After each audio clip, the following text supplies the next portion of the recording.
Hello, everybody. Welcome back to the Quest for the Bestest. It's the podcast from Backlot Banter, where we review every single Best Picture nominee for 2025. We are back on our yearly tradition to review every single nominee. We're working ahead here because of those fires out in LA. The Academy is yet to announce these, but we are pretty sure that this is a nominated film. We're talking about Conclave, directed by Edvard Berger. Shout out, friend of the show. Yes, friend of the show, indeed. The All Quiet on the Western Front from a couple years ago, and then this film stars Ralph Fiennes, Stanley Tucci, John Lithgow, some people that we recognize in it.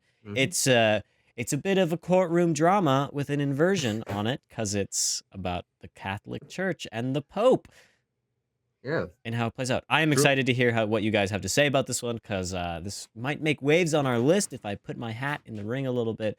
But I will remind you of the state of that list. I think you should. That's the point of the review. Oh, I'd really like you to this time. For a change of pace. For a change of pace, yes. I don't want to get ahead of myself here and spoil the thoughts before they're due. Last time we talked about Anora, Sean Baker's film that won the Palme d'Or, so we put that we put that on both lists. It got a 7.7. Right now it's at number 1 on the Best Pictures list because it's the only one there. Number 1, the best. But in case the only. In case you were wondering where it went on the big list of Palme d'Or winners, it's at spot number 16. 7.7. There you have it. Abram, I believe you have a comment about something or other from one of those videos that we published sometime in the last, I don't know, week, month, maybe? Yeah, we're going back to the world of MASH here. And our good friend, 5th member of Quest, John Tour 11 is here for a little bit of insight about MASH. Yummy. He can supply. This following 2 things. Yes, this movie has aged badly. I'm totally with Tucker. And here's really the important thing here. Yeah. No, I think that first part was actually very important, personally. I don't know. Let's see what Andrew has to say. No, there was no football game in this film. Real football is something else. Oh, brother. Oh, brother. They didn't play football. Here come the Eurocells. What, you want us to call it the gridiron, passing the pigskin? Well, now here's the question. I honestly don't know the answer to this. What would we call that game otherwise? Is there American an alternative? Football, American, yes. Stipulated. I guess. That's what Europeans say when they are referring to the true game of football. They say American football. It's like here's the rugby thing. team. Obviously, I work I work for a UK company, and everybody in the UK is I think state mandated to watch football, soccer. To watch soccer. So I was talking about it in our work chat, and somebody was saying that it was a big loss for the Gooners, and I just got that notification on my monitor, and I was thinking, what are we doing here, folks? And I remembered that it's Manchester, one of these other Arsenal. It's Arsenal are the Gooners. Yes. That's really unfortunate now. Yeah. I mean, the goofiest name that we have here for a fandom of a specific team is like the Cheeseheads for the Packers. The Cheeseheads. That's awesome. Yeah. That is awesome. That's what you should call BLB fans. Exactly, the Cheeseheads. Is that copyrighted? It might be. Well, the Packers are publicly owned, so probably not. That's true. Oh. That's true. BLB is not. We can't be talking about sports on the Conclave review. We've got to dive in. Abram, you're right. Leave it in the comments. What's the derogative name of the sports fans that you fans derogative? Yes. Well, what I was going to say is leave in the comments what BLB fans should be called. Exactly. We don't have a term. Exactly. Leave that in the comments. Can we also take Gooners? Is that allowed? The real Is that Gooners. copyrighted? Okay, you Gooners, Tanner, since you have brought this upon us in that way, what did you think of Conclave? Or what do you think Conclave is about? And what what do is I think Conclave is about? Let's just do them both, wrap them all up in a bow, and get us started here. Conclave is a film in which the main character is Cardinal Thomas Lawrence, as portrayed by Ray Fiennes. He is the basically the second in command at the Vatican, Vatican working HQ. at the right hand of the Pope. Basically, the Pope, by the way, dead, passed away, deceased, right in his dang old bed. And now, what else is there to do? Elect a new Pope. And that is no small feat. You have to congregate all 130 odd cardinals from across the world, and they have to agree on a new pope and, by extension, a new direction for the Catholic Church. There's plenty of behind-the-scenes politicking, people having your scandals and your crimes committed, as there often is with high-ranking officials in the Catholic Church. I digress, but do things work out in the end? I would argue that they might, but with some major implications as well. And to transition to my thoughts on the film, I think Conclave is great. I love Conclave a lot. I think it is a very smart, thrilling film that even on a rewatch here really grips you as an audience member and really doesn't let you go. You're familiar with all the pitfalls that our characters will fall into, all of the reveals that will come, but it's still so damn compelling that you really just have a grand old time with this thing. I think it also is sort of subtly thematically rich. A lot of people point to this as like a fun. There are the Mean Girls, Conclave as brat style memes about all the dirt digging and drama behind the scenes, but I think it is sneakily quite thematically rich, as I'm sure we'll get into. Mm-hmm. Yeah. Mm-hmm. Tucker, what did you think?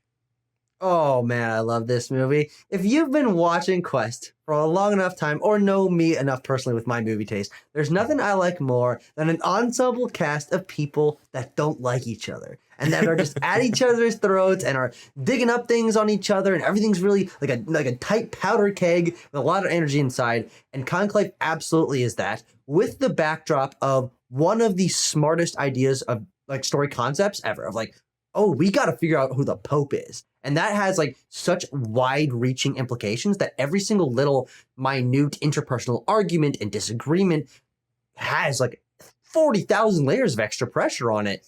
And on top of that, I think this movie knocks it out of the park on all of the technical elements. I think the cinematography is fantastic. The lighting is fantastic. I think the sound design is secretly really excellent. And this time around, I remember it from the first time I watched it, but this time around, that score, I was thumping my desk as every time that score hit. I think this movie is remarkable. I think it's got interesting twists and turns. I think there's zero fat on it. Every single scene just like feels like it's useful and is driving things forward. I think all the characters are interesting and well fleshed out. I think this is a masterpiece movie. I absolutely adore it. Abram, what do you have to say? Yeah, so I liked it less on a second watch. I was watching it sort of informed a little bit by discussions we've been having in the BLB community, because we've got a couple of our members of the community who are really not big fans of Conclave. And I was reading their reviews, our friends Phil and Steven. And Steven's I was digging into, who wrote a very long review. Phil's review is mostly just about the lack of the Pope mobile, which is undoubtedly a knock against the film. But very big, that -1 star at least. Yeah, that's a good point.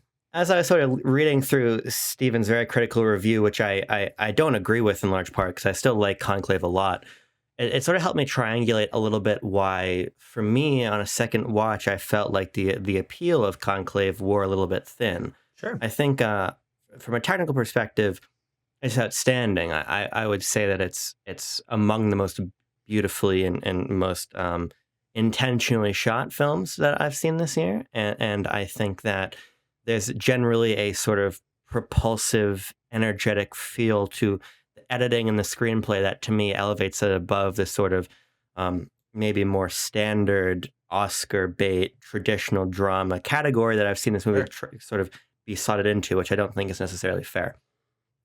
But I think on this watch, what I came to sort of resonate with, the point Stephen made, was this notion that the film is really, I would say, style over substance, as he says. I think what I found myself experiencing on this watch, in my second watch, is I wasn't necessarily glued to the movie, even though I loved it on my first viewing. I was more so waiting for those big pivotal sequences, because I don't actually think Conclave has that much to reveal.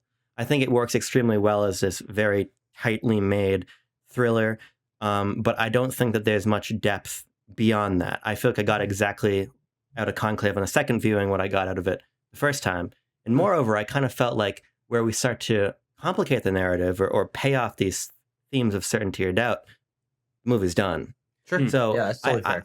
I like Conclave a lot, but it lowered my estimation this time for sure. Well, for myself, I thought this movie was very entertaining. I'm pretty much in agreement with y'all too, and I want to hear what Abram over there has got to say because, Everyone point at him, point and laugh. well, I Or no, think don't that laugh. the Right, idea that serious. this film, which I agree is very stylistic, and that is a thing that I really like. I was, a little bit taken. Just I don't know why I bring Nosferatu into this conversation, but like as a movie that has some elements of style, but I've seen what Eggers can do stylistically, and I actually was kind of a knock against Nosferatu because it was a little bit more toned down. But this one is the opposite. If you think about what All Quiet on the Western Front was, I think Yeah, he actually toned up the style, and it's not through all that traditional means. I think there's a lot of I think the costuming in this film is like really really excellent, and the set design and the production design is like really really cohesive and really like well directed and well thought out. So the technical stuff is really excellent here, and I am very entranced by this. Like I think it feels like a courtroom drama to me. The way that the like the intrigue and the voting and the secrecy, but then the kind of like it's secret, but like you could tell other people you could tell secrets to other people, but they might just go ahead and say that to somebody else behind your back. There is some interesting substance here that I want to dive into. And I want to find out for myself through our conversation, like where it lies on the too stylistic, just stylistic enough, too flimsy theme wise, just right, that or not too overbearing or whatever. Because I think Yeah. You're trying to Goldilocks this thing out a little bit. I'm trying to Goldilocks my own opinion of this thing up because I actually do think it sits in a very nice spot You do for have me. lovely Goldilocks, right? Personally, if I have to say. So that's my thoughts. Look at him; he's gearing up. There's something that wants to come out of him. Tanner Dykstra, Take us ladies in and there, gentlemen. Tanner. Lead us in. Okay, so Cardinal Lawrence? Is that where you want us to begin? I want to begin where do with you our want to main. start? Let's start with our main guy, Ray Fiennes, Okay. Cardinal Lawrence. He's who we view this film through. He's our main character. What do you make of this guy right at the beginning as we just start to learn who he is and what his thoughts on basically everything are? Well, I think to perhaps the points that Abram, I don't know if you lands on you agreeing with them or not, but these points of perhaps the film isn't as subtle as others in the Best Picture race or others of its genre or whatever. The film is not particularly subtle about what Cardinal Lawrence's internal conflict will be. I believe probably less than 10 minutes into the film when we literally get him saying to, I believe, Stanley Tucci's Cardinal Bellini, I'm having a crisis of faith, to it basically. And then this is sort of reconciled with Bellini mentions the Pope's own crisis of faith, not with God, of course, but with the church as an institution, which is very key to the entirety of the film. But that is Cardinal Lawrence's whole deal, is that he is sort of in this managerial position at the Vatican. He does not want to be in this position. He wants to be in He's the dean. He's the dean. Old stickler dean No, of the don't Vatican. flunk me, Dean. Don't flunk me. Old fuddy-duddy dean of the Vatican, and he doesn't want to be there anymore. He wants to, sort of go off to a monastery, I think he even says, to do more overtly spiritual work, closen and strengthen his relationship to God in a way that his current role is not doing for him. And that is the entirety of the movie is kind of about Cardinal Lawrence's furthering away from that faith as he is pulled into the institutional politicking of the conclave and the election process, and then being almost elastically snapped back into that at the end as he fully comes to bear with the results of the election and what that means for what he has to sort of believe going forward. Well, he gives a very interesting monologue shortly after this. He's speaking to all the cardinals. He's given a homily ahead of the beginning of voting. And I should say, my perspective coming into this review, I was not raised religious. I don't really follow religious culture or news. So this is probably the topic of life in general that I have the least knowledge about. Sure. So my reading of a film like this is always going to be grabbing for something more secular that I think I can take more out of.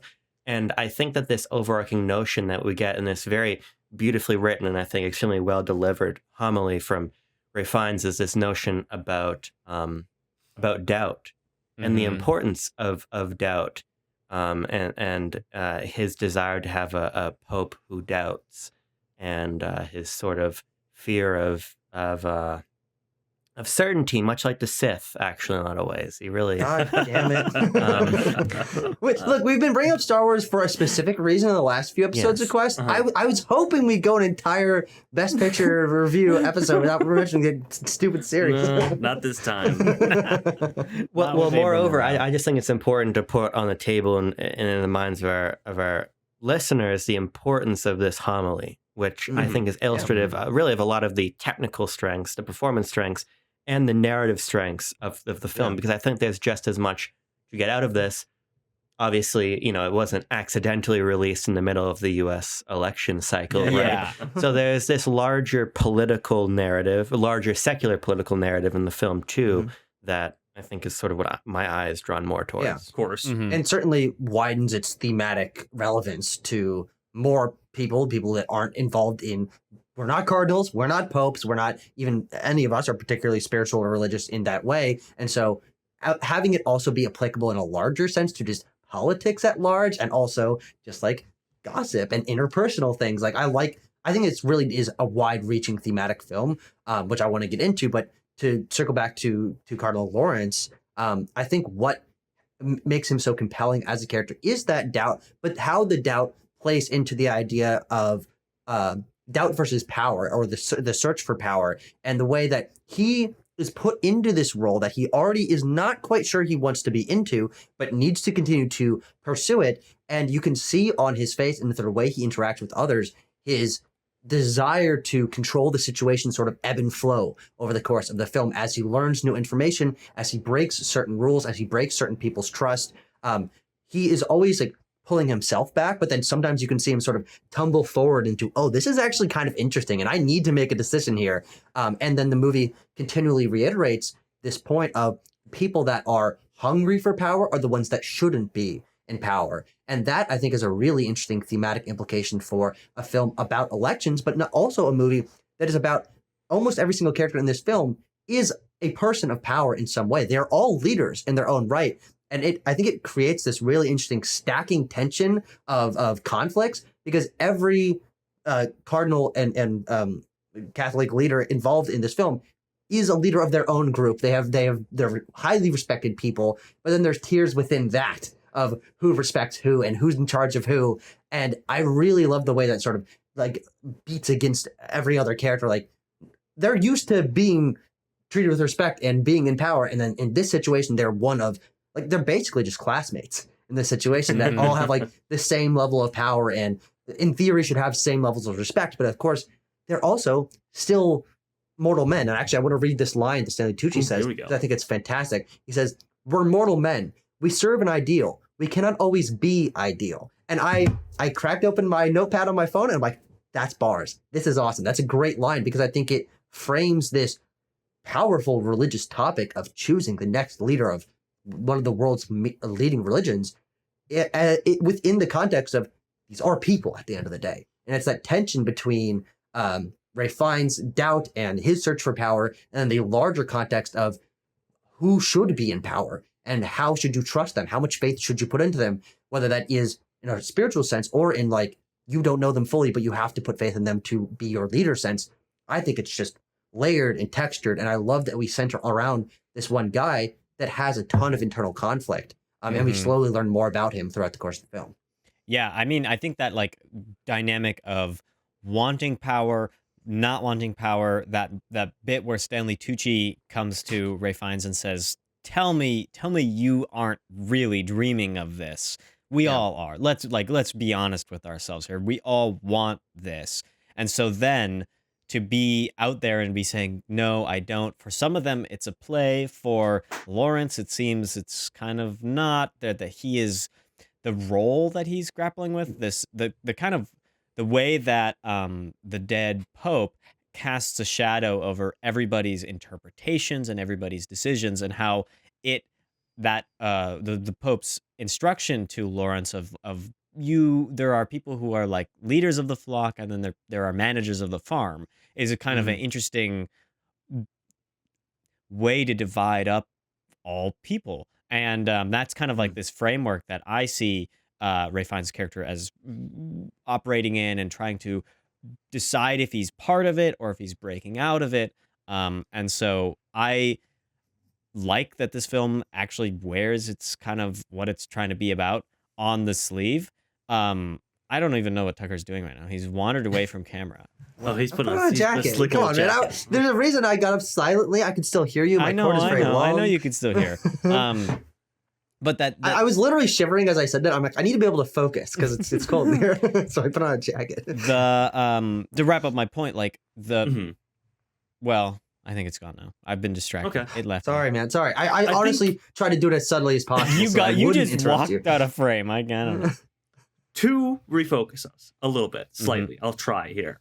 I think that the entire film is about Cardinal Lawrence as a pawn, or maybe like the centerpiece in a trifecta of conflicting structures, let's say, or belief systems, rather, in like just a modern religious humanism, if we can call it that, like the infiltration of politics into what should be like faith, religion, that should be ideally free of those things. And I'm sure that many of the cardinals would maybe preach one thing and say another about the the whole process of this election. That the process is, of course, being guided by God. They should have faith that the correct person will come to fruition. But in fact, what are they doing? They're trying to siphon votes. They're trying to align votes. They're trying to do all of these things. They're canvassing. They're treating this convention not so much as a silent, like, communal moment with all of these religious figures and God to pick the right person, and more as an American political convention. It is no mistake that this film, of course, came out. I believe its distribution was on October 25th, 2024, and the book was even released in 2016, for that matter. So interesting. So the real world parallels for like what some of these characters stand for, to me, is like it is very, very obvious. They straight up label Stanley Tucci's character as a liberal. Bellini is like, I'm liberal, and the other characters, while they aren't so clearly like identified, I think the film deftly describes political ideologies of all the different camps in the Conclave, and clearly like aligns them in a very similar way to the way that like the discourse around Trump versus liberals in America is. Like, it's like, what's his name? Tedesco. I don't think the film is very subtle at all that he is kind of meant to be a Trump figure. Especially in the way that the characters speak about him, and that they encourage the actions. The actions that they encourage each other to take to defeat this character, at least to me, ring very, very similar to ways that like liberal mainstream media talked about the way to defeat Trump. And it worked one time, didn't work two other times. So it's like, I don't actually think it's a knock against the movie. I think that because of the Catholic Church setting and the Vatican, the papacy, this differentiates it enough and allows it to be like, it's like plausible deniability in a way, where it can be talking about this kind of stuff, but it isn't that. These are other characters. These are in a different world than our American political situation, but the parallels are very clear. And just to lay my hand, I like where the film draws its conclusion. I think that the conclusion, if you're going to follow this, like, okay, these different camps stand for different American political factions, the way that it makes a final choice is smart. It is not like reductionist, and you have to pick one way or another. It's kind of a third way-ish that I appreciate, and I think is like a bit less deterministic and a bit less fatalistic than like normal American political conversation is. I think that it ends up a lot more optimistic, even though it's dealing with all the same ingredients that a more, I don't know, like a Soderbergh script would be dealing with, but it definitely takes it to a different ending than old Steven would. What I will say is that I don't think the film is as ham-fisted to be saying, like, Tedesco is Trump, Bellini is Hillary, or whatever the fuck. I think it is more broadly about, you know, it's painting your conservative and your liberal camps. These are camps that have existed for as long as, you know, the modern political system has existed.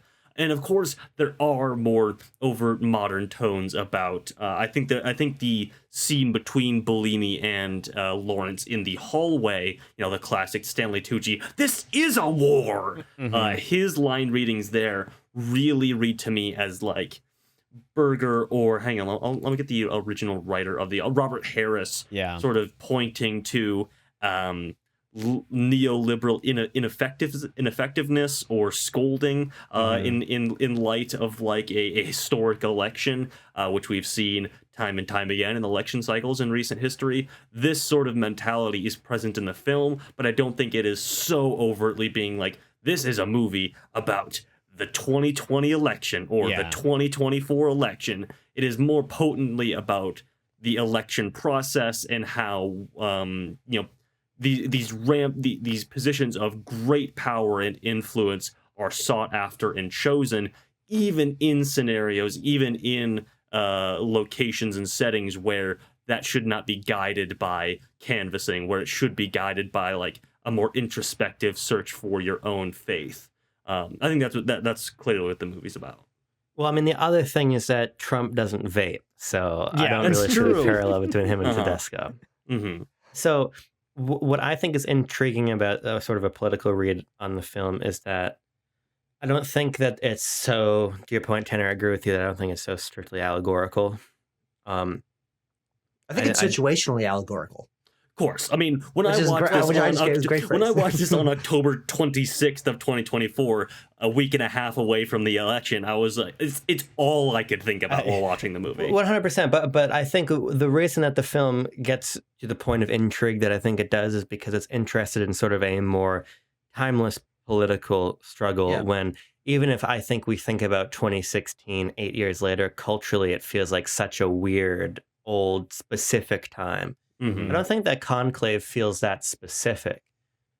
Because Tedesco, more so than being a particularly Trumpian figure, he certainly has a lot of the sort of hallmarks of that. And moreover, he's interested in, I believe, as Bellini, or it might have been Lawrence, say, he's interested in regressing to an earlier era. I think they both say that across the narrative. So really we have a tension here that's being set up between this sort of like pull for regressive conservative politics, this sort of concessions-based best worst option liberal sort of cabal in the middle, and then we have obviously a figure further to the left, and that is ultimately who the film ends up choosing as the Pope.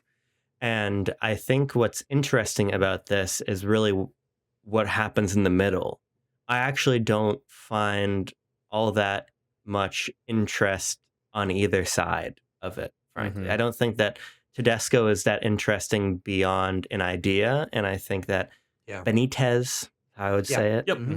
I don't think that the way that the sort of intersex reveal plays out really gets us to much deeper meaning either. I think this is sort of where my point about the inefficacy of the narrative in the second time around comes in for me, because I feel like ultimately the real meat is in the middle. The meat is the people who exist in this sort of, as we're dubbing it, this liberal space, and their tensions of figuring out how to navigate a sort of static threat, and sort of a way that they find to do that in the end. And I agree with you, Timo, it's very optimistic, very situational also. It's obviously after a great act of violence and then real toxic, racist rhetoric from Tedesco that we end up having Benitez, this sort of surge to the finish. Yeah.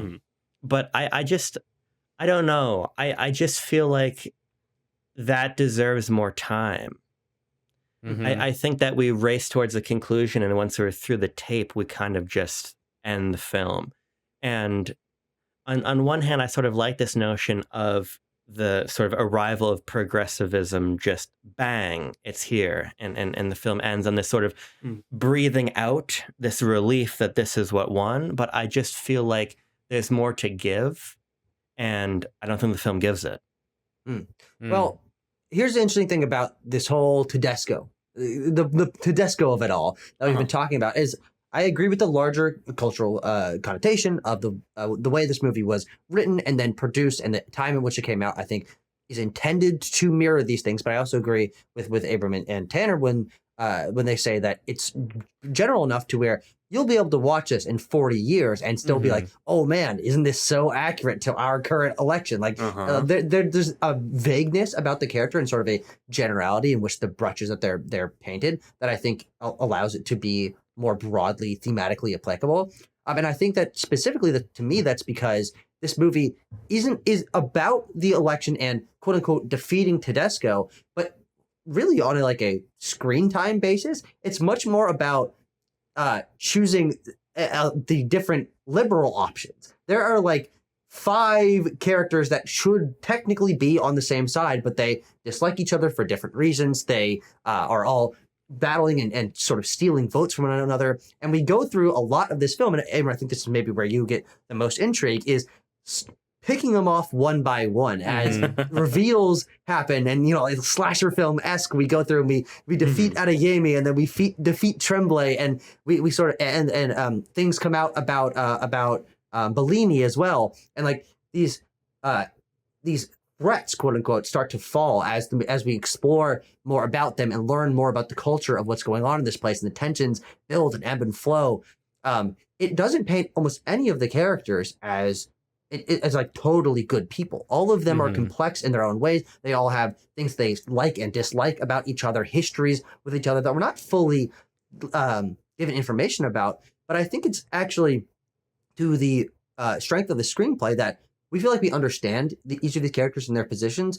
But the truth of the matter is, the characters that we get the most information about are not Tedesco or even Lawrence. It is Adeyemi and the struggles that he went through in his past. It is Bellini and the way that he is intended to be the head figure and has his whole history, and Tremblay, John Lithgow's character, and all the stuff that he goes through.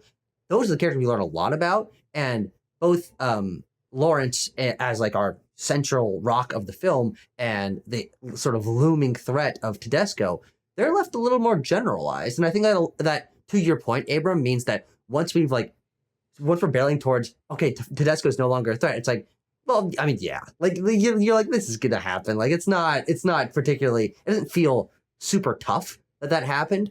Though to the film's credit of ending what it does end, I think it's smart to end it there, not only to leave this film at a 2-hour mark. I think it feels well paced and certainly doesn't drag. As I mentioned earlier, I think almost every scene is very intentionally included.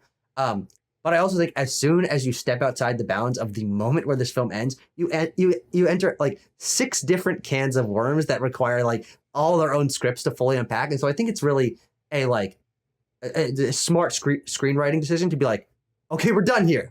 This is where the tension that we're covering in this film ends. Of course, your mind starts racing of how will this impact all, frankly, the world.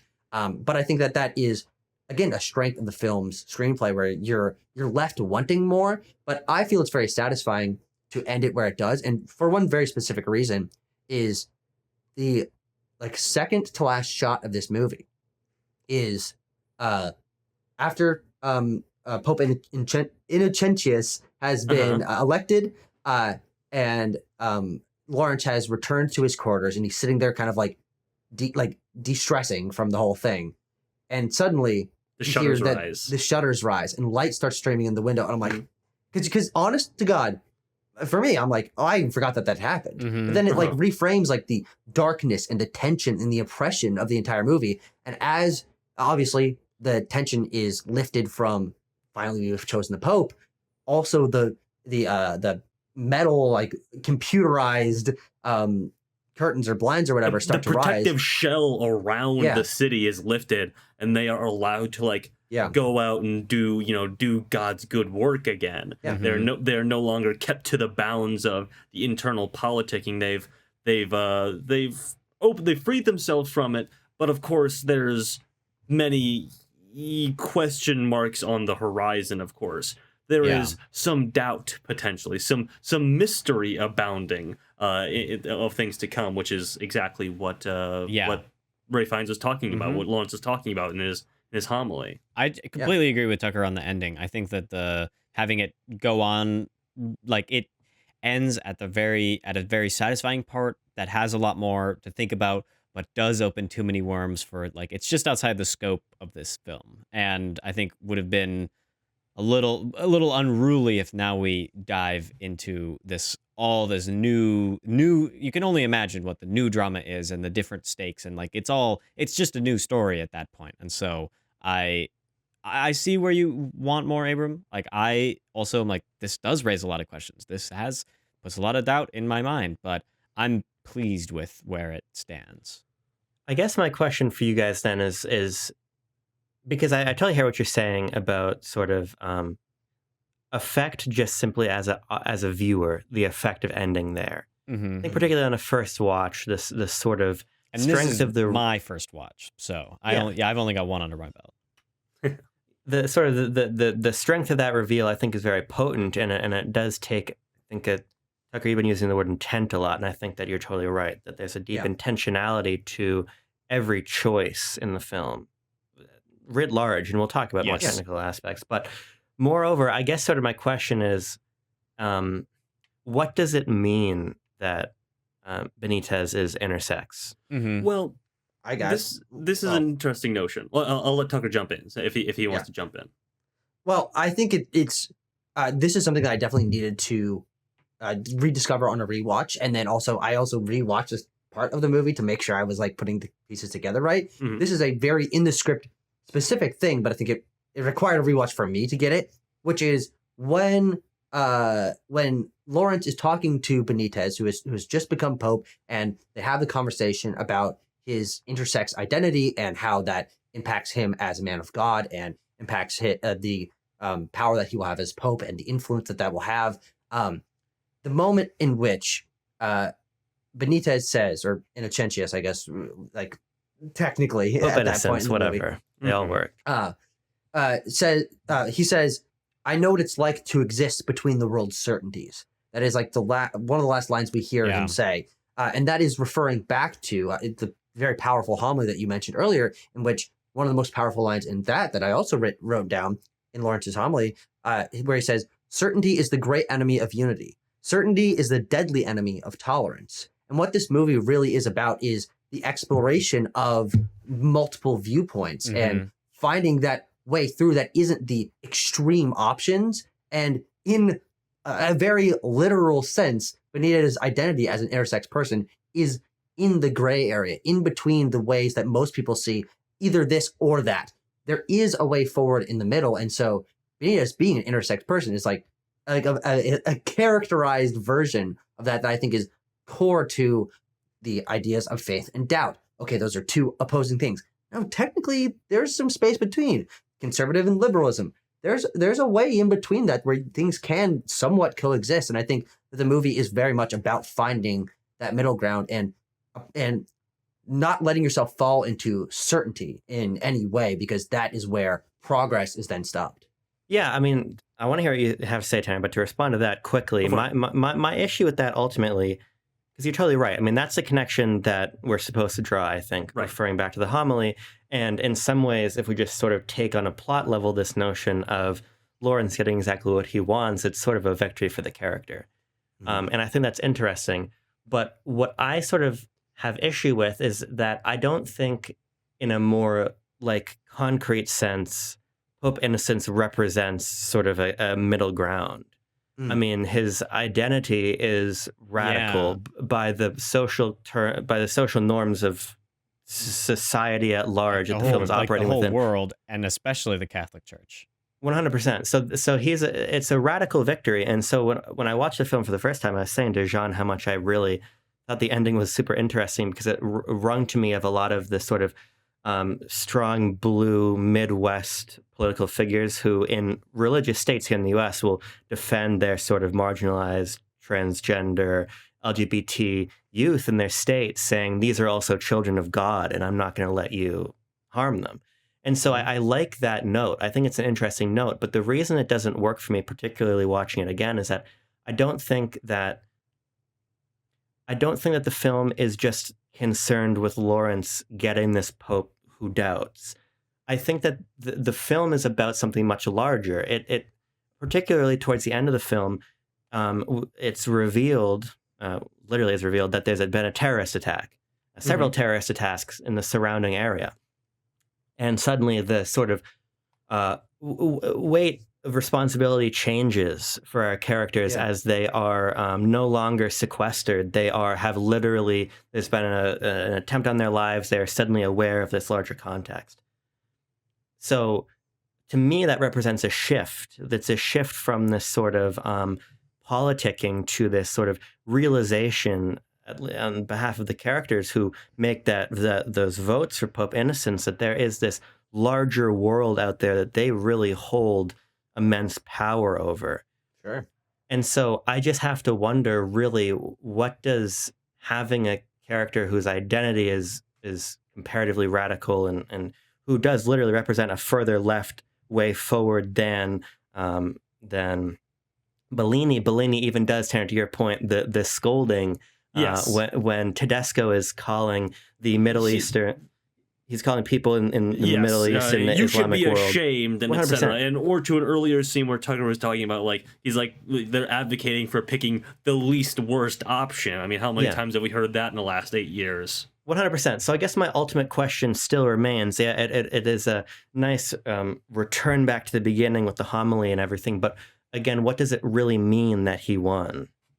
I don't think the film, to me, has much of an answer or really an interest in reckoning with that. But indeed, I think the folly of the first half of the narrative is that the characters don't care about what's happening outside those walls until the window is blown in. Does it have to do with Tedesco calling for war on Islam? I mean, this is, and then I think that there's rather than like a Trump figure, he's more of like a religious war hawk. Yeah, well, I think that, but it's that is the setup for Benitez. Benitez. The names are going bad tonight. Benitez having that real world experience of having been in war and having the reason he's a secret cardinal is because he operates in a place where it's dangerous if it's known that he's there. The kind of does he also stand for that acknowledgement of the outside world that, like, Benitez, having been in a very seemingly different capacity as a priest in very challenging environments, having grown up within the system, but also being in marginalized and less important parts of it, or less wealthy parts of it, does that factor into him not only being like that agent of progressivism and change, but like kind of coexistence with the rest of the world?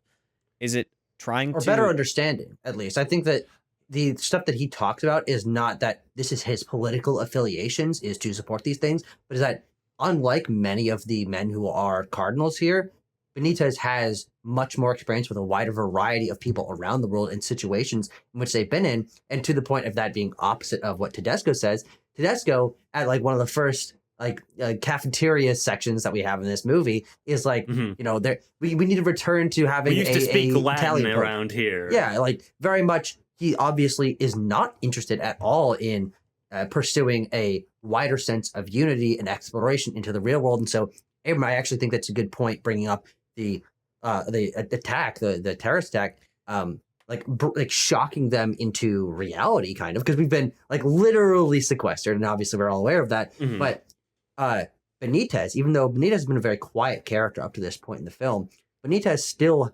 has a lot of information in his mind from the experiences that he's lived, where he knows that this is all stuff that can happen, has happened to him. And so when he delivers this speech, to me, it feels very well earned in the narrative. And it comes at an interesting moment where his real world experience is able to be applied as a leader of experience and information. Of he knows the real world and he knows what other people have gone through in a way that many of these men, probably most of them, do not. And so that is why the win is important. I think the intersex thing, thematically, where in the way I just mentioned, is interesting, but I also like that it's not a massive part of this movie because it's really Benitez's identity as someone who has, like, he apparently had been a cardinal in like 4 different countries through multiple wars across multiple decades, and like he has a wide range of experience. That's why his win is important for the themes of this movie, not even necessarily the whole intersex reveal or part of his identity.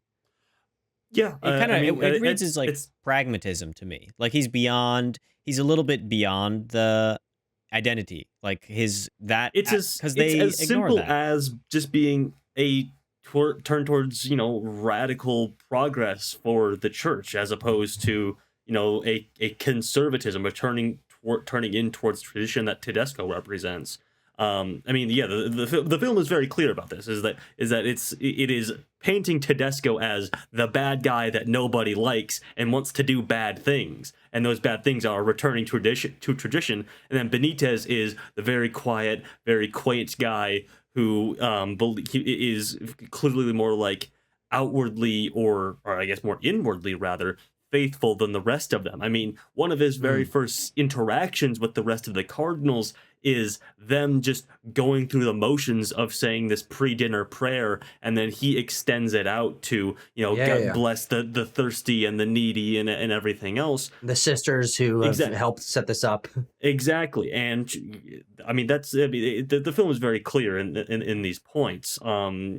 Also, you know, more clearly, overtly, the final shot of the film is important to something that the film, the text of both the book and the film are saying as well, pointing to a general need for progress in the church, for the church to advance and not be so obsessed with its traditions. The presence of the sisters, like you just mentioned. I mean, there's only, like, I guess there's 2 that get speaking lines in the entire film. Isabella Rossellini, and then the woman that Adeyemi has a relationship with, who is a sort of like middle of the movie point of conflict. The final shot of the movie is Pope Lawrence looking out the window, light having been shed on him, you know, the shutters being lifted, the sequester, the conclave has ended. And who does he see walking out of the church, going out into the world first to, you know, to carry out God's work? 3 young women are the first people who walk out. One of the most important lines, but flippantly disregarded in the first discussion of, like, well, what's our platform going to be? What is our stump speech going to be surrounding Bellini? Is one of the other cardinals saying, well, don't bring up women. Don't bring up women. Yeah. We can talk about the presence of gay people in the church, or, you know, our stances towards, you know, the Latin, other faiths and everything like that. Yeah. But the presence of women, the very people who are cooking for them and who play a very key role in some of the drama of this film, are tossed off without a thought. It's like, well, we can't talk about that because it has been so long accepted in Catholic tradition that women have this place in the larger structure, the larger institution. And Bellini represents a very radical shift in that direction as well. And I think the final shot of the film emphasizes that. I think that this film has a little bit to say about tradition as a whole, though, because if we think about what the film chooses narrative and filmically to emphasize, it actually emphasizes tradition quite a lot. And I think it makes a point to verbally talk about traditions that need to be cast off. Traditions of child sex abuse, traditions of, like you're talking about with the women. It speaks of traditions that are ill and that they want to, that the reformers in the church want to get rid of.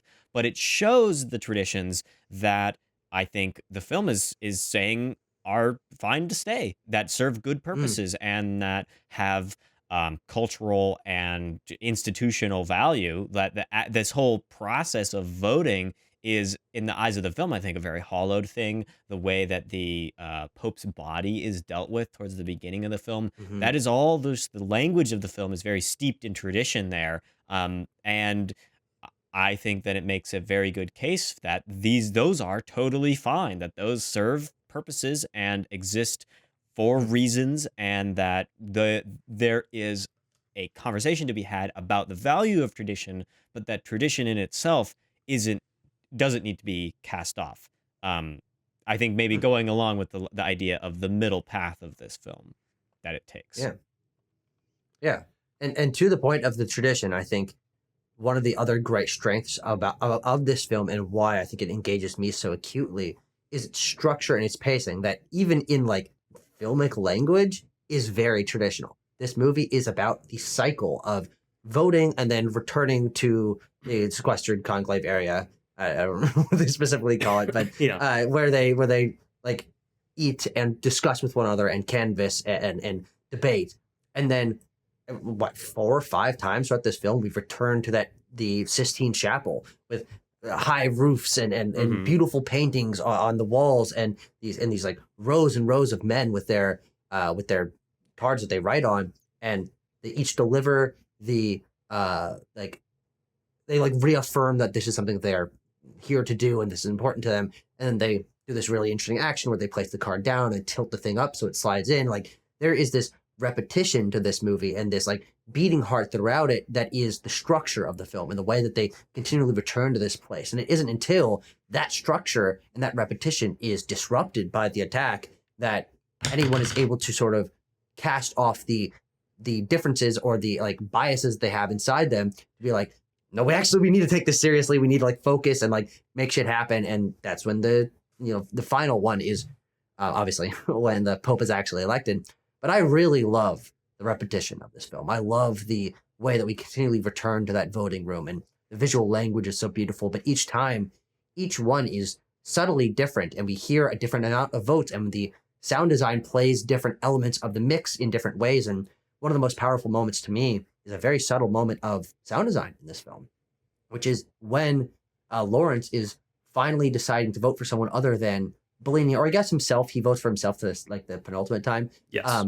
He votes for Benitez, and in that mix, basically the only thing you can hear is his breathing, and like it really emphasizes the fact that he's thinking about this. This is something that's weighing on him, but like he's centered in that moment. There is a lot of Lawrence's breathing in the mix throughout the entire film. Like there was even one point. I think it's when he's about to like break into the Pope's apartment or whatever, which is funny that they call them apartments. I thought I would have thought the Pope-partment.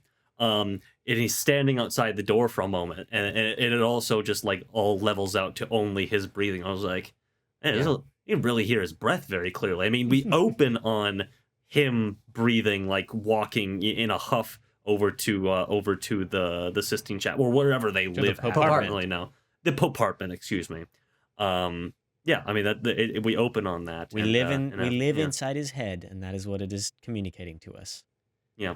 Well, there's a very interesting tension in the filmmaking between situating our characters very small in the frame, but also making them feel very intimate in other moments. I think you're pointing to the sound design as a good example of that. But when we often linger on these, I think of these really stark shots when we're in the room, for lack of a better way to phrase it, the room with all the blue chairs.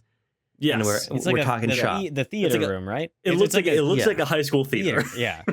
And so, lecture hall. Yeah. We'll look at our characters maybe from the shoulders up in these very stoic frames. Beautifully lit frame. Mm-hmm. Yeah, and we look into their eyes quite closely, but then, when we're elsewhere in the film, we're seeing our principal characters extremely small. We're seeing the beauty of the Sistine Chapel. We're seeing even just more mundane architecture sort of swallow our characters. They're small in door frames and things like that. And so I think that this notion of juxtaposing, often even within the same scene, these moments of great intimacy, filmic intimacy, against these extremely austere, long shots is very useful, I think, in communicating this sort of, I wouldn't even really call it a sense of isolation. For me, it's almost more there's almost something that feels very reverent about it. Yeah. There's this sort of reverence for the architecture, reverence for the history. Tucker and all you guys to the points about what traditions are held on to. There's a reverence for the frescoes and everything. And we might Dutch a fresco in a way that's supposed to make us feel a sort of anxiety, but a lot of the time we're I was simply Dutching a fresco the other night. Well, I'm not surprised you were. I think that's this. It plays to this very personal undercurrent to the narrative as well, because we're talking a lot in this very prescriptive way about how the film is about all these big things, and that is doubtlessly true.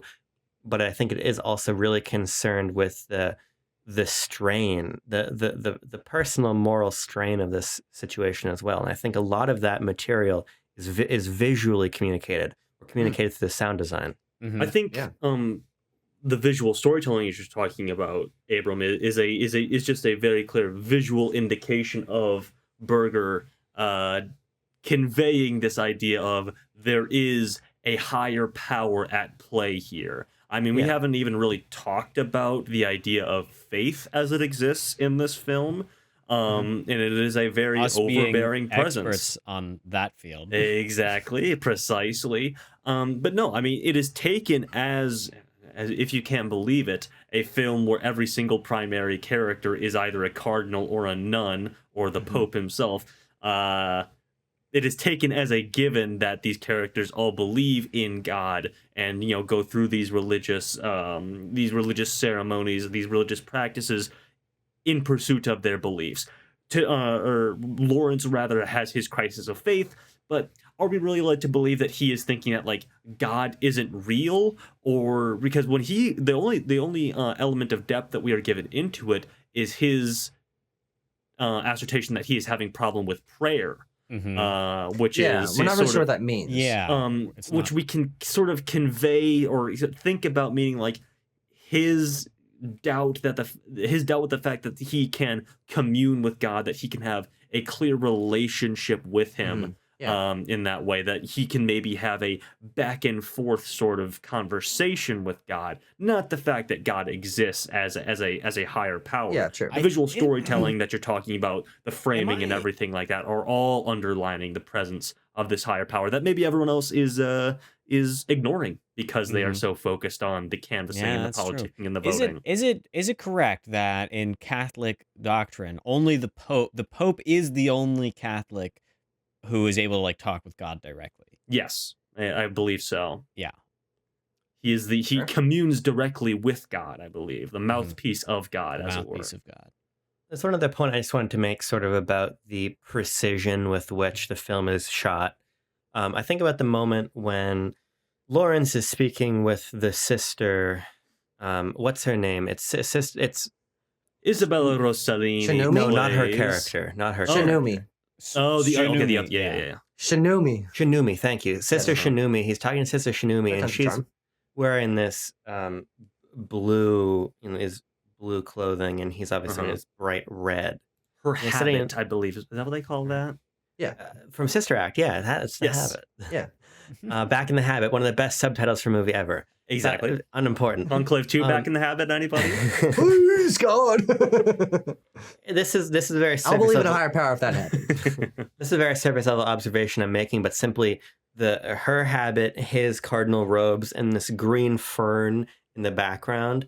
There's such a particular emphasis on color. Oh, I love it. I just blocking. love it. I love it. It's the way that, like, okay, think about the scenes in the Sistine Chapel, that we are bathed in red. You have red red tablecloths with guys seated behind them wearing red robes with white pants underneath, and that you can't see the pants when they're sitting there, but then they get up and then they become this very alive and visible figure. But when they're just sitting there, it's only their head. The rest of their body just dissolves into this frame of red, and you just have these faces. It's just face all around. You have, I think, like this color scheme that the film operates on of a black, white, and red. I mean, the poster is only those colors, basically. And the really stark color contrast that the film uses all the time, in which you put Yeah. colors that are the same right next to each other, on top of each other, and you can't tell the difference. And then you put colors that are very, different and contrasting, and you get, I think, really stunning frames that they just feel so intentional, so directed. Yeah. I think that it's extremely well done. Yeah. And brings me into this world. It's a foreign world where it's a totally different space than any of us are used to. The costumes are fantastical. They look weird. Mhm. They're very ornate. And then you got a guy vaping, and so you're like, oh yeah, wait, this is Yeah. modern times. This isn't some. And they're on their phones and they're punching darts. Yeah. Well, I think that's an interesting point to end on for like the visual identity of this film, because one thing I really like about this movie is in the moments that don't linger. There are these excellent shots I think are probably the best in the movie, of the overhead shot of all of them walking in the rain and them sitting in the high school auditorium, as we mentioned. Like these are like the best shots in the movie. Berger Jesus flexing. Christ, It's Berger flexing. and I'm like, these are some of the best frames I've seen all year. But I think for me, the moments that really shine to me externally to that are these in between, more transitionatory edited sequences where there's not necessarily audio playing or dialogue, but we get a lot of B-roll, to use a phrase that's only partially right here, B-roll of what's going on in the larger conclave. We see the sisters making tortellini for them to eat. We see people having conversations. We don't know who these specific cardinals or nuns are, but having conversations, going about their day. There's this shot as they're setting up of this one pope sitting there like texting on his phone, and there are these moments that just imbue this world with so much life and background that I think is really important. And reality, and to the point of the vape and to the phone, this film also feels really interestingly at odds with the self-visual identity-wise of the knowledge that this is in the modern day. And these moments, like for most of the movie, we are in sharp corridors and or churches or whatever, but then there are these bursts where you're like shocked back to this is happening now, of him taking out a vape, or of Isabel Rossini's character sitting there putting on her glasses and using the computer. Yeah. And my mind is constantly like, oh, that's right. This is a modern day thing that Because I think it plays with in it could just as easily be set any time in the last 2,000 years, right? Like this is this electing a pope is like a great long tradition of humanity. And so that's why I think like all this little stuff, like it ties right back into the political element, because I think this film is like really trying to hammer home that like the political ideas are modern political ideas in this film, and that we ought to hear the different positions and the different camps as somewhat related to how the modern political world functions. And I think the purpose of all this modernity in the film, and it being so specifically like it could be today. I mean, I'm thinking that it's kind of supposed to be the next pope. Our current pope is old, and our current pope's pretty progressive, and I think that this is it's really playing with the real world happenings of politics. But I mean, I don't know a lot about Vatican politics right now, but the pope is coming out and saying a lot of stuff, about Gaza and about gay people that really upsets large He's sects. saying some words that he maybe shouldn't even be saying, Timo. If we all remember that goings on. I want to make a claim here. Okay. I want to make a claim. Okay, here we go. Lawrence has too much plot armor, and it makes the middle of the movie boring. Okay. Wait, I thought you said that was the only interesting part of the movie. No, the interesting stuff is in the middle politically, not in the literal middle of the movie. Oh, I thought you were talking about literally the center of the movie. Okay, so I apologize. Abram, I will respond to that claim in a moment, but I think this ties in. So this is like the final point I have to make on like the film's stance on faith, basically, and Lawrence's wrestling with that concept.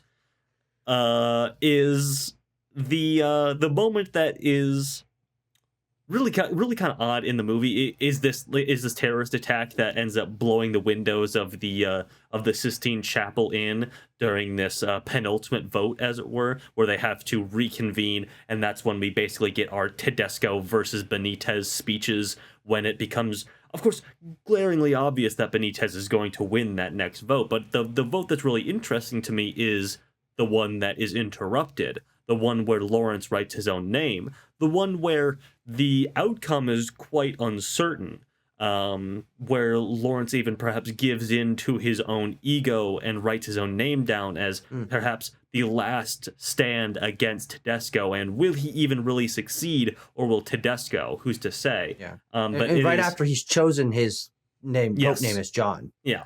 And it is interrupted by of course, an awful terrorist attack, but something that Or ultimately leads to the or is it an act of best God? outcome. Right? Timo, 'Cause this is what I'm getting to. It This literally is what I'm getting to, happens. Timo. He puts it in and it happens. It's like Yes. a Berger great knows moment. what It he's is the- doing with this. It is a larger assertion of the film that there is perhaps a higher power, or maybe it's just coincidence, who's to say, but really it is taken as a sign of faith and a necessity of what must come to pass for Benitez to be the Pope. That I find a really interesting final note of both affirming and reclaiming Lawrence's faith, as it were, and then sort of challenging that with his own doubts of oh Lord, what will Benitez come to represent? But Abram, to your point about, I haven't finished making the point yet. I haven't finished go making for the it. point Go for it. I do just want to say I do like that notion you're presenting, Tanner, of it being an act of God. Although I feel like that Or an act of Claude. does open up Sorry. sort of more larger religious questions about the act of God killing 58 people, whatever they cited. to be, Yeah. whatever. That happens all the time. Yeah.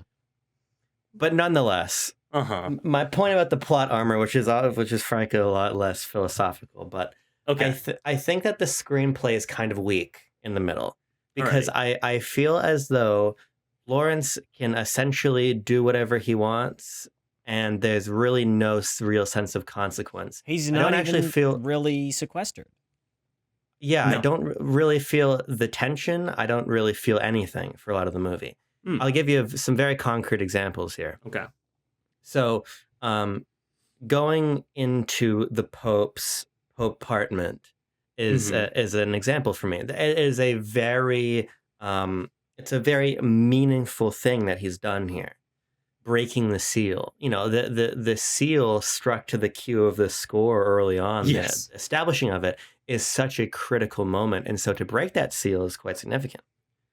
While he's in there, of course, the sister comes by and listens through the door, and there's some moment of tension here, but there's no conflict, doesn't come to a head. He finds again, you want to call it some sort of intervention of God, that's fine, whatever. He finds the report behind the headboard. When he's talking to Bellini, there is this discussion about, the fallout of this on the church more so than on Tremblay, and I think that's an interesting notion. But then the scene ends with this assertion from Lawrence that, I will you don't have to be involved, Bellini. I will reveal this information. I will take the consequence. But indeed, there is no consequence for Lawrence at all. Now, perhaps there's a commentary on the reactions of the other cardinals, but moreover, to me, it's sort of illustrative of a pattern of of a film where the reveal on the plot level is the intrigue. It's not the tension that leads us there. I feel like a lot of the times, Lawrence wants a piece of information. He simply sends Ray off to go get the information. The information always comes back. He needs to get on the computer, which, by the way, must be a massive violation being sequestered. There's not even a sort of anxiety in the filmmaking as we sort of are, there's no one that walks past the window. There's no sense of him looking over his shoulder. He can simply check the email. I feel like there's so many examples in this middle portion of the film where you have to be moved by the literal event of the plot. And Lawrence is just simply able to bring us to that plot point, opposed to us really feeling the weight of the sequestering, the blowback on Lawrence. There is none. He makes claims to Tremblay multiple times that result in fiery sequences interpersonally, but don't really amount to anything beyond that. And even in the case of Tremblay, after or at EMA, even these men who are discredited from the running just sort of exist meekly in the background, and the film is often interested in cutting away from them before there's any sort of punitive or social ostracization. Fuck it, you know what I mean. I got you. So that's really my case for the plot armor Yeah. point. I think that there's not a lot in the script or even really in the editing that suggests a sense of tension that is in line with the assumed tension of the Conclave. This is what I will say. You mentioned these things about the actions that Lawrence takes that are meant to be these momentous moments of him really getting like down in the dirt, like doing the papal equivalent of Watergate on a couple of occasions. Sure. And he, first of all, he's like the guy in charge now. Like there is no pope. He is effectively the head honcho of this whole operation. So who is there to punitively punish him? I'm not really sure of the structures in place there. Is there even any that would be able to do that? Well, and to that also, point, yes. What about God? If we're taking the narrative But- that God can intercede in the plot, Mhm. he Here's what even I will himself, say. yeah, Those things, the seal breaking, the computer hacking, the film asserts that it doesn't matter. This is all pomp, circumstance, and rules that ultimately are man-made. These are rules set forth by the stringent structures of this is what the election is supposed to be like, and we're supposed to be sequestered off and everything like that. And yes, on a certain level, it is funny that that Lawrence sort of oscillates between, oh, the sequestering is important, but also what's going on out there? Fill me in on what's going on out there. I actually think it's that's ultimately that these things don't matter, and that he is carrying out God's will in some certain way. It is a predestination is a funny thing to consider as it pertains to tension in a film, and like a fictionalized some plot things if you want to. I guess I don't know. Tucker, you were gonna jump in there. Well, I think it's important for his characterization because we're mentioning all of these people: Adeyemi, Tremblay, Tedesco, Benitez, who we know a little bit about, and their histories and their struggles and the ways in which they're not perfectly good men. We don't really get that same thing from Thomas. Lawrence. Thomas Lawrence. Yeah. Mhm. Yeah. But what we do get from him is that his way that he is struggling with himself, and it isn't necessarily like a perfectly good man of God, is that he is in this situation willing to break the rules to that's an achieve interesting the point. outcome. His and- unidealism is that hacking, breaking the seal. Yeah, exactly. Whereas the unidealism of some of the other characters is like sexual abuse or whatever. Yeah, and I also do think that if we take the point, because I think you make a good point of, okay, in the narrative of this film, God can interrupt if necessary. I mean, it's not necessary. There's other things. And there are these moments in which the characters reference the fact that because they are men of faith, they feel that they have been led to this moment, that this things have lined up. The Pope's death, the way that Benitez has shown up, these things have they feel like coincidence, but they've all led to this moment.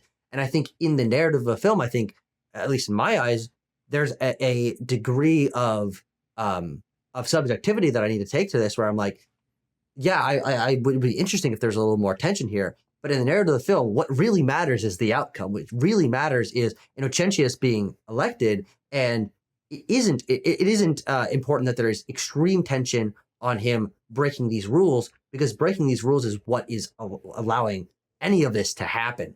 And so I think that narratively, that I think, look, film criticism is about justification and justifying the ways you feel about things. And I don't care that there's not tension when he's getting on the computer, because I'm like, well, that's fucking interesting. What is he going to learn? I can't wait to see how this impacts something next. But then I'm able to oh, hey, maybe that means God's not intervening because it's supposed to happen. I don't know. It's an easy backfill thing that you can really only do if you want to do it. And what I will say is that there are craft things in that level of the film. The music, the cinematography, everything like that goes along with these moments that really, if you are on the film's level, if you're in lockstep with it, you're like, oh, this is a tense moment. I'm in it. I'm feeling it. And sometimes you're just not that. And there's nothing that can really be done. But I think Edward Berger is a adept enough and even a formalist enough director to be able to handle those moments in the way that they must be, even on a second watch. Like I said, knowing that there would be necessarily no negative fallout for Lawrence following those, I was still in those moments because of the filmic language that is being employed. Yeah, I mean, I think ultimately, like, you guys are making a really good case for why narratively this works. I'm talking on, like, almost a more visceral level, why I think it's just ineffective filmmaking. I was thinking, because I had those questions that you were bringing up in that part, like, where's the consequences? Where's the stakes here? Like, and when they're not paid off, it is kind of like, okay, I forget about it because I get more interested in other parts. But like, I was thinking about that while watching it, so there is something there to be recognized and acknowledged, I guess. Yeah. I mean, the reason why I raise it is because I think the film is extremely good at illustrating the weight of the sequestering at the beginning of the film. Mm-hmm. And this is where I think, Tanner, your points here about the editing and the scoring really accentuating the sense of it's not peril because it's absolute security, but it's this sort of it feels perilous. paranoia. The film, the filmic language is like, this shit is dangerous. What he's doing is fucking tense. He shouldn't be doing this. Well, that's not even what I'm talking about, because I don't agree with that. What I'm talking about is specifically at the beginning of the narrative where we're seeing everybody's phone being taken away and all the slats and the shutters falling down, and it's like Abigail. Like Abigail. And this moment of discussing, let's try to go outside and have a smoke or enjoy the air before we can't anymore. Mm-hmm. Like the film sets up this sort of, this real wall between the Conclave and the rest of the world. And then I just think that continually rupturing it or not really reckoning, in my view, with its perpetual rupturing, the amount of backfilling you need, I think, removes me from the experiential level of the enjoyment of the film, because I just think that we're so good at sort of making me feel lost in a frame.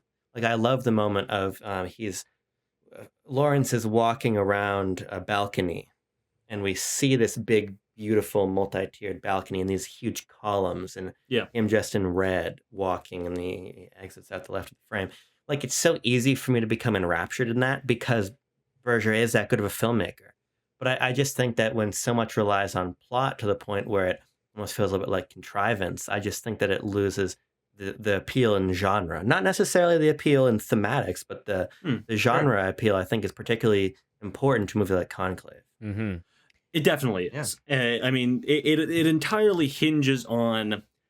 I think it's important to note that, like, the book Conclave that came out in 2016 is very well known and has a reputation for being the ideal of, like, an airport novel that is more concerned with being a page turner, keeping the plot points coming, keeping the twists coming more than anything else. It's kind of thing that you want, that wants to make you burn through it cover to cover. I think that the filmmakers behind Conclave take a very similar approach with the editing. I agree. I mean, the middle chunk, the thriller elements of this, the plot developments come at you very quickly. We move very fast from the Adayemi thing to the Tremblay thing to, okay, now we have to find a different candidate to vote for, we have a return to the Tremblay thing, to now we're in the Pope's apartment, to now we have to print everything out, and now we have a big confrontation in the cafeteria. Oh man, what's gonna happen from this? And then there's a terrorist attack. Like, it's a ratcheting up that is necessary to, like, the genre, to your point, Abram, that this film is trying to define. And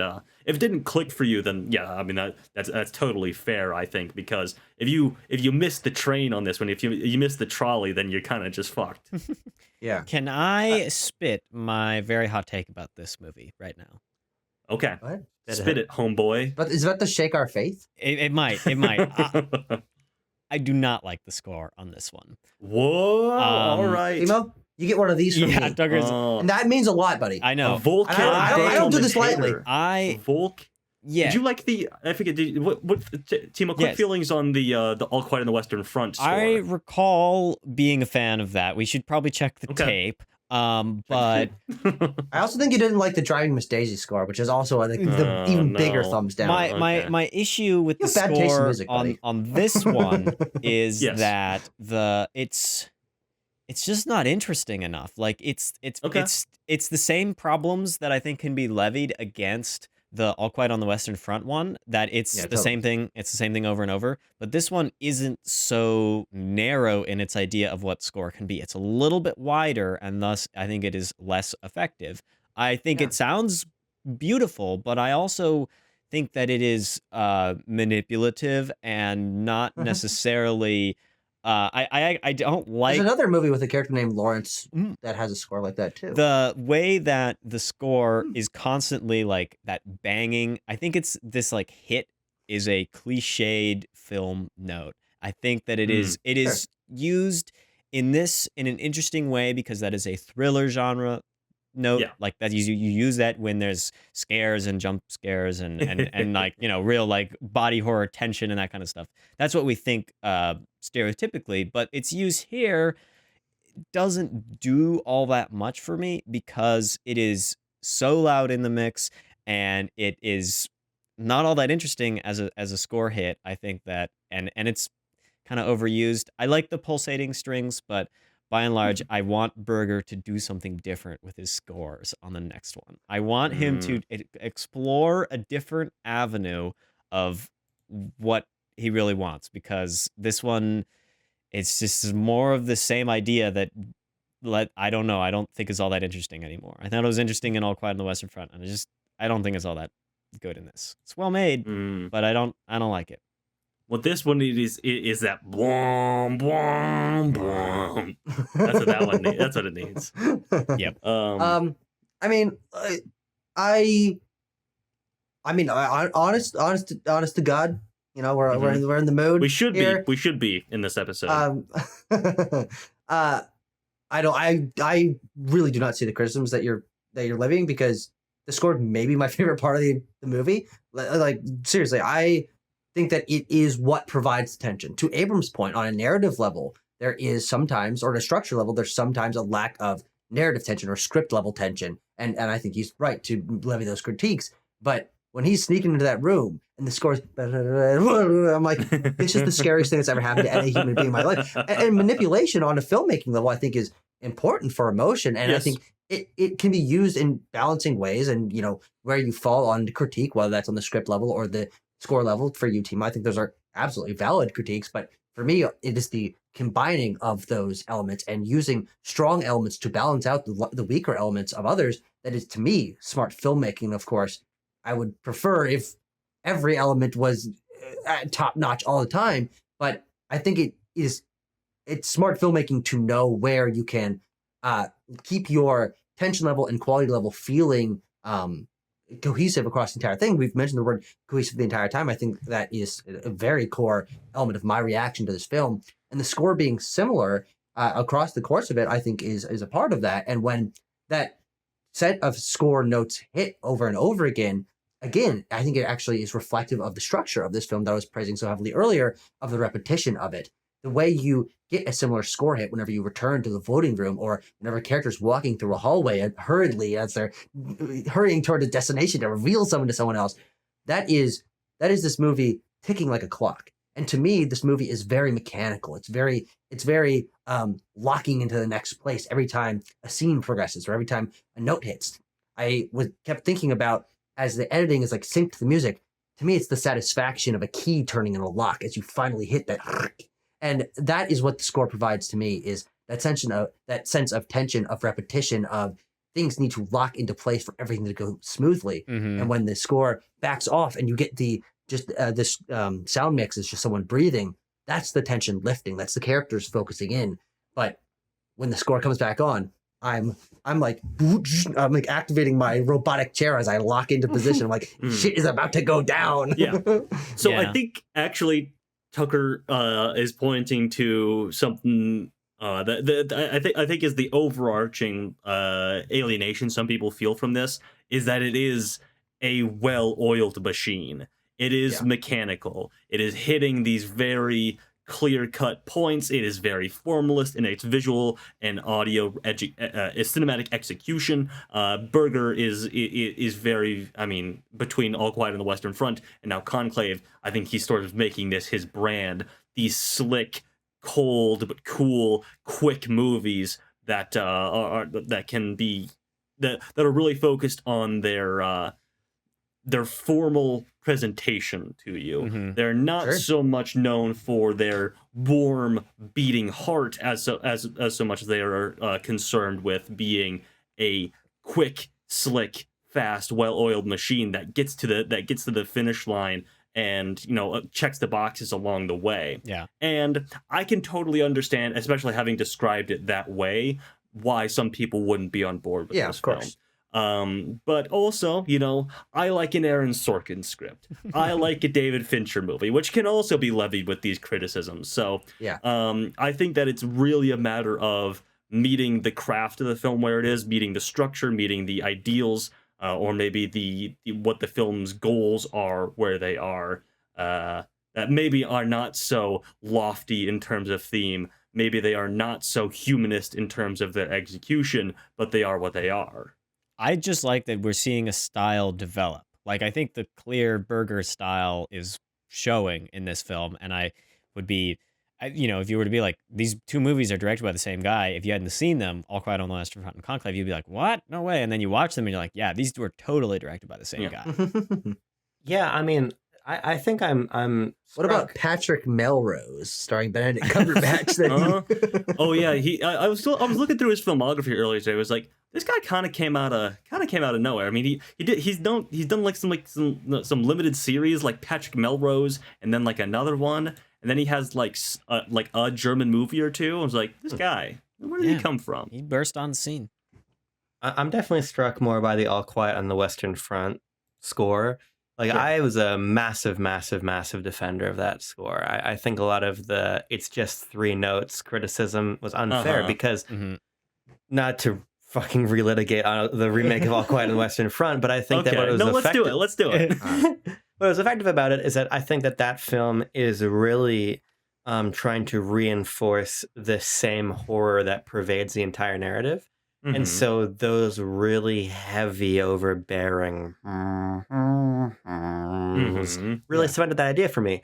I think the reason that I end up just sort of liking the Conclave score but not loving it is that I think that this is a narrative that asks for more escalation, maybe, than All Quiet on the Western Front does. Not that All Quiet on the Western Front doesn't escalate, but I think that, the horrors of World War I are the horrors of World War I for the duration of your movie about the horrors of World War I. Interesting. I think when you're working in this mode of a thriller and we're sort of trying to build more, I think that if the score operated similarly, I'd love it. But I still like it because ultimately I like a score that relies heavily on a motif like that. Same reason I love the Dune score.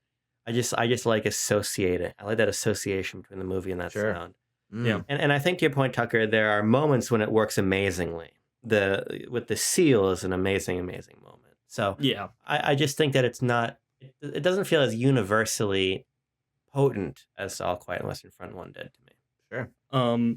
I want to shout out just a couple lines that I think are good, that carry a little pack a punch. That Tanner thinks are good. That's right. If this film will welcome to this segment. I'll get into the presumed nominations again for this, but this film is kind of looking to be a shoe-in to win Best Adapted Screenplay at the Oscars this year. And as we all know, that award should always go to the film with the coolest lines. That's what it indicates a great screenplay. Lines. Let's see here. And I say cool, but some of these have some disturbing implications, like this first one I'm going to read, of course, which is when he's talking to Adeyemi, and Adeyemi sort of rebuts these controversial statements by saying, "Oh, we were young," when he was talking about his relationship with the young woman. And then Lawrence he snaps back with, "No, she was young. She was 19 and you were 30. Problematic age gap. Problematic age gap, canceled. Problematic Canceled. age gap. Thank you for reminding me, Abram. I have a very important review of this film that I need to get to before we end. Let's see. What do we got? The Tremblay and Lawrence scene is very good. The first especially, one? The second one when he's first like, one, I fucking got you figured out, buddy. The first one, I'm like, bro, you are so guilty. You are only character assassinating. This, I was like, you really got to take some classes on how to not seem guilty because you're failing right now. And he, Tremblay has this line that's like, I wonder if you really are so opposed to have the chalice passed to you. Mm-hmm. John Lithgow really chewing some of those lines up. I mean, the whole cafeteria scene is incredible. Oh, yeah. I mean, that's really where the editing seems the most frantic. It's not even like the terrorist attack, because that's sort of executed in slow motion. It's this scene where they're all yelling at each other, and Tedesco's hitting his vape, and then Isabella Rossellini comes out with the, gentlemen, or, cardinals. We sisters are supposed to remain invisible, but nonetheless, God gave us eyes and ears. And she hits her little curtsy and bows out. Dude, it's a great moment. Oh my God. It's a Catholic mic drop right there. There's one moment, I think it's John Lithgow says something, and then Tedesco, he just goes like, oh! That guy's great. I love that guy a lot.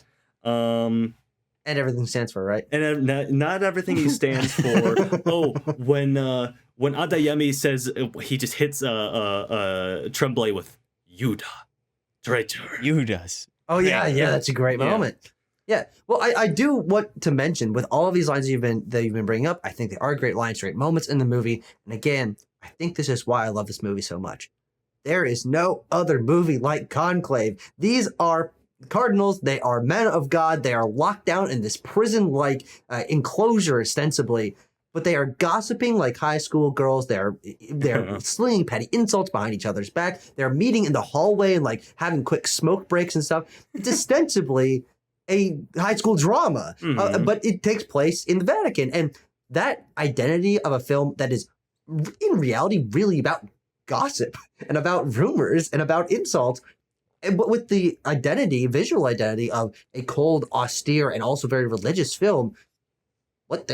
I honestly cannot think of another movie that shares this tone. And so it really, really sticks out in my mind as something that's just totally distinct, and I think nails what it's going for. Yeah. I mean, the whole appeal of this film, it appears, what they're angling for, especially as they try to bust into the Best Picture winning conversation, is really angling for, like, the youth, like, trying to do both. Trying to be like, yes, this is something a bit more formalist for you older Oscar voters. That's like a more standard thriller set in the Vatican. It's Catholicism, it's everything like that. But then also angling for, like, young TikTok editors to be like, you could put like Charlie XCX over some of these scenes, and they work pretty well.